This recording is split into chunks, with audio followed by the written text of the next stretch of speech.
Business yung pagpalang araw sa atin. Luto muna tayo mga business. Meron binili si Ate Siding at saka si Bornok na isda. Ayan. Gagawin po natin ni sinabawan, kaula. So ipapakulo po tayo ng tubig. Tapos nilagyan din natin ng luya. Bukod sa luya, meron pa pong halong sibuyas, kamatis at saka pechay. Tapos ito, parang galunggong po na sinabawan. So, higop-higop tayo ng mga sabaw ngayon. Tapos yung araw ay nag-prepare para ihatid ko sa school. Tapos ngayong araw na to, waiting lang sa mga magaganap. Nag-aayos tayo dito sa, siyempre sa kusina. Nagasa natin yung mga dapat nagasan dyan. At siyempre, meron ako naliligo dito. Well, business, mayroong ano dito yung pogi ano. Gambor na official. Ano? Luto ako yung binili nyo? Yun! Yun, sinasabi ko sa inyo mga business. Ayan na yun. Ano ba yung binili nyo? Ha? Ano yung binili nyo? Isda, yun. Sabawan isda, sabawan daw, sabi niya Ate Siding. Sabawan yun, sabawan. Titingnan kami kasi kung magbubuhay pa. Kasi pagka sa tubig kasi yun. Malangoy. Pag niluto, titignan ko lalangoy ulit. Sige, ang gulo mong kausap. Mga business. Ano muna? Ay, ba't sinara? Ano ito? Ano dito? Tapo! Anak na. Ito naman isang ano. Nawala. Di ba kita? Di ba? Ayun!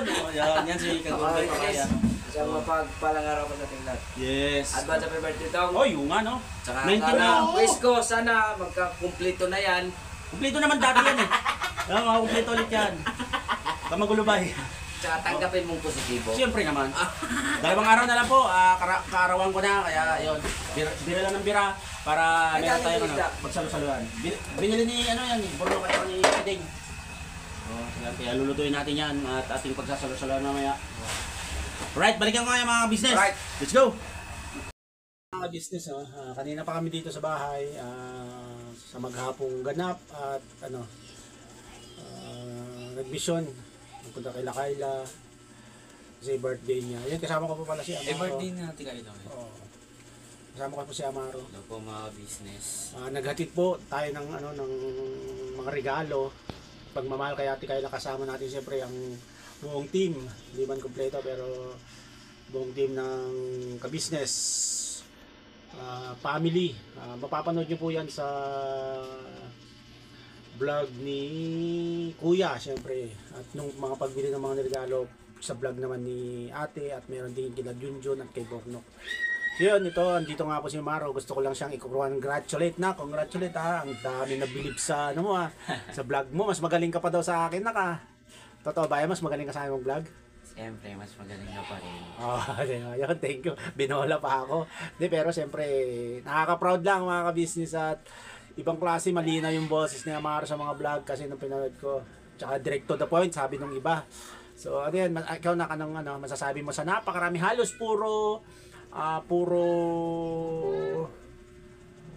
magagandang comment lahat. 100% na sobrang believe sa'yo yung mga ka-business natin. Anong masasabi mo sa mga ka-business natin? Maraming salamat po sa lahat ng mga sumusuporta at saka lahat. Papaka-business, sa kanila ko po natutunan kung paano yung mag-vlog. Tsaka kay Daddy Estong laging sumusuporta sa akin. Maraming salamat po sa inyo mga business. Yun, tapos ano pa ba?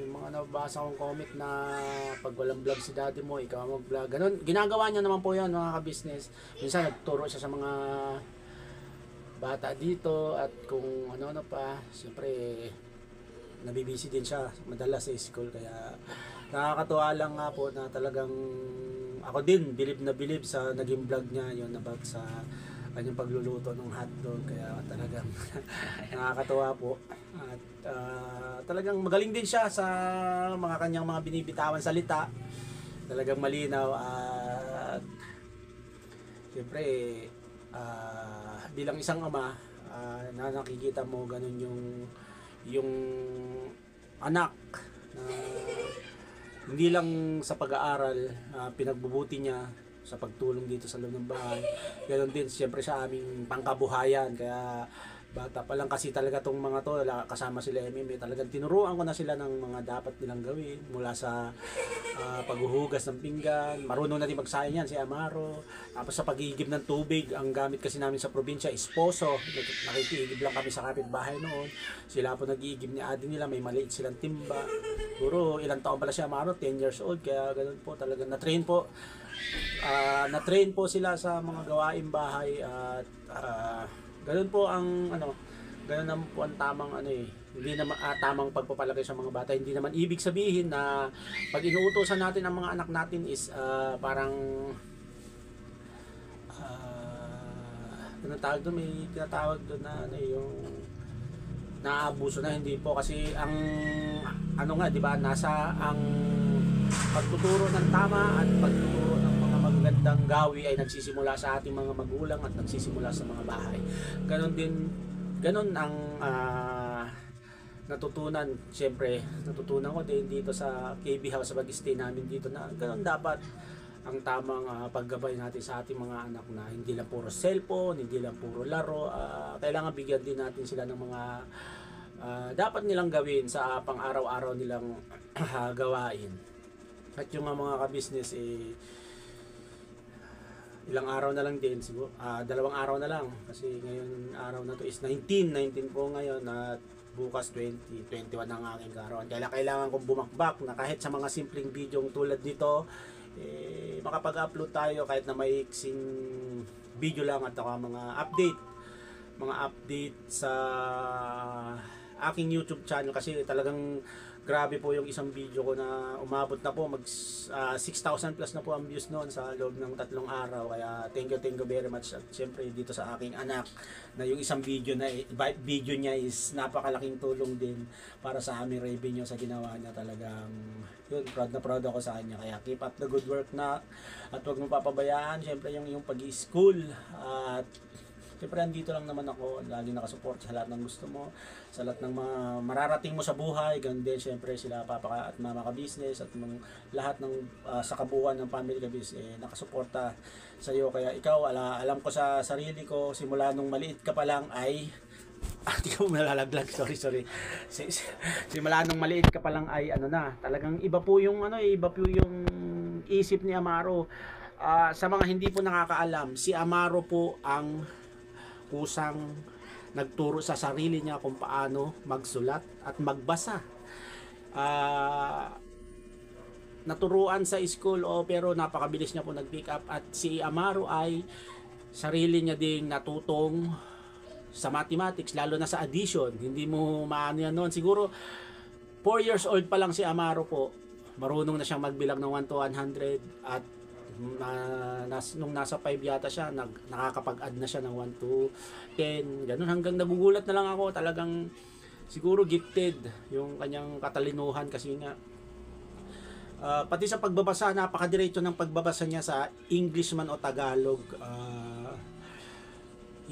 Hindi po namin naturuan to, kumbaga siguro sa advanced technology din natin sa mga napapanood, kaya napakabilis niya pong matutong sa lahat ng bagay. Bilib na bilib ako dito sa anak ko, at ang mataas na grado niya pagdating sa math, talagang hindi papahulihan. Kasi nung I think grade 2 ka ba yun, nung nagkaroon siya ng grado na 90, yun ang pinakamataas sa grade niya, 90 sa math po. Kaya itong si Amaro is kailangan talaga ng masusing paggabay syempre para sa kanyang pag-aaral. Kaya ako na may nagpapasalamat at pinagbubuti niya. Thank you very much at pinagbubuti mo. Yan, huwag ka mag-alala. Siyempre, aanihin mo din lahat ng mga sakripisyong ginagawa mo. Maghintay ka lang. Yung mga gusto mong binabanggit mo sa akin na may gusto kang sapatos, pagpe-pray natin yan. At syempre basta tuloy-tuloy ka lang at huwag ka makakalimot sa nasa taas sa atin, at huwag ka makakalimot dito sa KB, sa ka-business family, at kila mama ka-business, kila papa ka-business, kila Papa Din, si Boss Dave, kila ate budang mo, yung mga tito mong kagwang at saka tita mong mga Ems. Ganon. At syempre, huwag ka ding magsawang mag-share ng iyong kakayanan, lalo na sa mga mga anak ng mga kagwang yan, tulad sila sila Katalea, yan, sila Koy. May mga times po kasi na nagpapaturo si Koy ng assignment kay Amaro, ganito sila Katalea, tinuturuan niya, kaya talaga sobrang proud ako. At ayun, siguro ito na lang muna po yung aming simpleng video para magtuloy-tuloy yung analytics natin, kasi 2 araw na lang sana makasahod ng 21 para kahit papaano may pagsalo-saluhan para sa aking arawan, kasi eksaktong kalimitan po kasi sa pagsahod sa YouTube, 21 po nagsisimulang magpasukan yung mga sahod hanggang 26 po ng kada buwan po, 21 until 26 po nagpapasukan ng mga sahod ng mga nag-YouTube. Kaya sana 21 makapasok na para meron tayong pagsalusluhan. Yun mga ka-business, hanggang sa susunod na video po ulit.